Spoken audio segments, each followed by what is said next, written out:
મહીસાગરના સંતરામપુરના પ્રથમપુર ખાતે ફરી મતદાન શરૂ થયું છે। ચુસ્ત પોલીસ બંદોબસ્તની સાથે મતદાન શરૂ કરવામાં આવ્યું છે। ઓબ્ઝર્વર, જિલ્લા કલેક્ટર સહિતનો કાફલો બૂથ પર બંદોબસ્ત માટે હાજર છે અને સાંજે 6 વાગ્યા સુધી મતદાનની પ્રક્રિયા ચાલશે। 220 નંબરના બૂથ પર મતદાન થઈ રહ્યું છે। 7 મે મતદાનના દિવસે બૂથનું કેપ્ચરિંગ કરવામાં આવ્યું હતું અને કેપ્ચરિંગ થતા ચૂંટણી પંચે ફરી મતદાન કરાવવા માટે નિર્ણય કર્યો હતો। તો 1224 મતદારો ફરી મતદાન કરશે।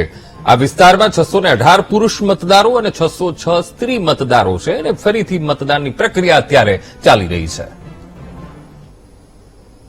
દાહોદ લોકસભા સમાવિષ્ટ સંતરામપુર વિધાનસભા મત વિસ્તારની અંદર જે રીતે બુથ કેપ્ચરિંગનો મામલો સામે આવ્યો હતો પ્રથમપુર ખાતે, ત્યારે આજે 11 તારીખે ફેર મતદાનની ચૂંટણી પંચે જ્યારે જાહેરાત કરી છે। હું આપને સીધા દ્રશ્યો બતાવીશ કે આજે વહેલી સવારથી જ જે રીતે મતદાન પ્રક્રિયા શરૂ કરવામાં આવી રહી છે, ખાસ કરીને જે વહીવટી તંત્ર તેમજ પોલીસ કાફલો અહીંયા ચુસ્ત પોલીસ બંદોબસ્ત સાથે પહોંચી ચૂક્યો છે। ત્યારે વહેલી સવારથી જ મતદારો પોતાના મતાધિકારનો ફરી એક વખત ઉપયોગ કરવા શાળા કક્ષાએ પહોંચ્યા છે।